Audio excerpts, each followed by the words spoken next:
Now, at this stage, you probably had enough of Zoom, but the way things are going, I think it's going to be around for quite a while. But if you're suffering from a lot of Zoom fatigue or Zoom anxiety, then this is the video for you. In this video, I'm going to show you how you can overcome those feelings of nervousness about an upcoming Zoom meeting, whether it's a sales call or a sort of a reporting to someone, updating with a customer. And this technique is going to really help you take control of that nervousness and flip it around to feel a lot more confident. Hello, my name is Greg. I am a hypnotherapist with 15 years of experience helping people transform their self-image into someone that allows themselves to be strong, resilient, with all the fortitude and confidence and self-belief they need to do what needs to be done. Now, part of modern life involves Zoom meetings. And over the span of all of the lockdowns, you know, there's been this huge shift from just going to work in an office and so on, and having phone conversations with people to video conferencing. There's been this absolute explosion. Now, with that, what we're now experiencing is Zoom fatigue, but Zoom anxiety. Now, this is a real thing, and the reason why this happens is because they're very artificial. It's a very artificial situation that we've created for ourselves. You know, to begin with, you've got things such as when you see a picture of yourself, you're not used to that. You don't walk around every single day with a mirror, you know, looking at yourself, judging the way that you look. You know, added to that, when you've got a screen, you've got a whole set of eyeballs staring straight back at you, and that places a little bit of a sort of focus on ourselves that we become, that only heightens our self-consciousness. Okay, so what I'm going to show you is how to really take control of it. Now, before we go on to the sort of psychological side of things, firstly, a couple of things that can really help. The first, when you're actually on the Zoom call, is to, there is a setting in Zoom where you can actually switch off your own camera, so you're not looking or seeing yourself somewhere on the screen while you're trying to have conversations with other people. That's an unnatural thing to happen, to do, and so that can also eliminate some of the sort of anxiety, so some of the stress-inducing aspect of Zoom calls. The second thing is, take the Zoom window and shrink it down, because when it's all blown up in your screen, particularly on something like I've got, which is a 27-inch screen, you know, it feels like they're literally sat on my lap. Okay, so they're invading my personal space. Whenever you're in a room and you're talking to someone, they're not here. You know, you're not having a conversation with them here, which is what it feels like when you've blown it up into this huge proportion. So a very easy remedy for that is to just shrink down the window, shrink it down to the size where it feels as if someone is a good, comfortable distance away from you. Okay, placing those two tips aside, let's think about how we take control of this. Now remember, how we think impacts how we feel. And likewise, how we feel also impacts how we think. So we want to control those thoughts, and we want to control the emotions, because here's what's happening at the moment. If you have an upcoming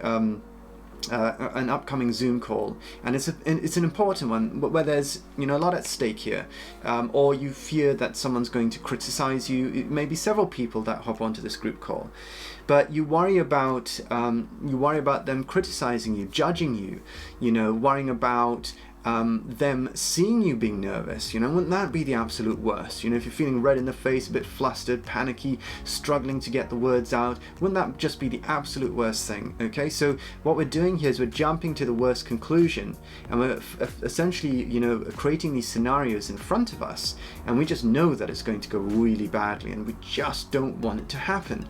And of course, the more anxious we feel about it, the more fearful we feel, and the more focused we become on what we don't want to happen. What is causing the fear? That's what we do, we latch onto it. So here's something that you can do.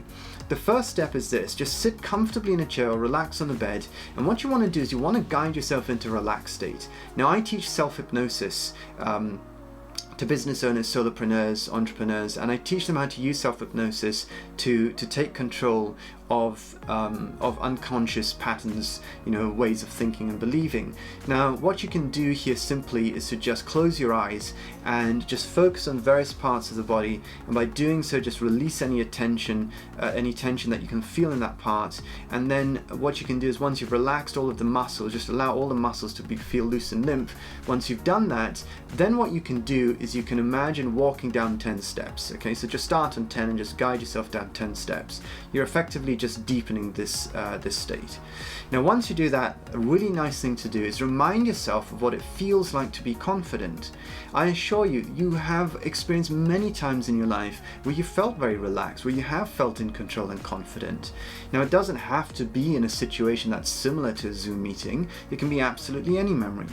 So take a few moments, guide yourself, take yourself back into that moment, see what you saw, hear what you heard, feel what you feel. Just, use all of your senses to really absorb yourself into that experience, and just take a few moments, maybe 30 seconds, a minute, just building up this picture of this memory, and just begin to notice the sensations and the feelings that are attached with that wonderful memory where you remember just being confident. And once you've done that, the next step then is to imagine a screen in front of you. And without trying to force anything, just imagine yourself carrying out that Zoom call. So you're on the Zoom call and you are just visualize yourself there, calm and relaxed, and just doing well. You don't have to be over dramatic about it, but just imagine, just run through that film a few times. See yourself on the Zoom call, just calm, relaxed, and confidently doing what you want to do. Okay, so ask yourself, how would you like it to happen? And then imagine it happening in that manner. Now what you're doing is you're actually associating the confident feelings that you've created and you've reminded yourself about, and you're associating that with what you are imagining is happening on the screen. Okay, because your unconscious does not know the difference between something you're imagining and something that's actually happening. So when you're in that calm, relaxed state and you're feeling that confidence, just run through that film a few times on the screen, see yourself on that screen, just dealing with it really well. Calm, confident. And when you've done that about 3 or 4 times, then just float into the screen. And imagine you're actually inside your body, sitting down, and imagine if you were to hold your hands up and wave your fingers around, you'd see them. But imagine seeing the screen there, you're on the Zoom call, and again, just taking this confidence into that, and just play that film about 3 or 4 times again. And all the time what you're doing here is you're just associating this calmness, this confidence with that experience, okay? Then after that, what you can do is, once you've done that, 3 or 4 times while you're watching yourself on the screen, and then 3 or 4 times when you're actually inside the screen, then just count up to 10 again and just say to yourself on 10, I'm going to waken up just feeling calm and confident. So what you're doing here is you're mentally rehearsing it, but you're engaging the unconscious, and the imagination is the language of the unconscious. So I hope you found that helpful. If you have any questions, then just go ahead, comment, let me know if this has helped you. If you want to find out more about any of this stuff, then you can hop over to my Facebook group where I help solopreneurs, freelancers, entrepreneurs, small business owners to really cultivate a wonderful mindset to overcome any limiting beliefs, fears, anxieties, self-doubt, procrastination, you name it, imposter syndrome, to really engage the unconscious. I love self-hypnosis. It's a very powerful tool that we have at our disposal to really overcome limiting beliefs. So I hope you found that helpful. If you've got any comments, comment below. Any questions, question below as well.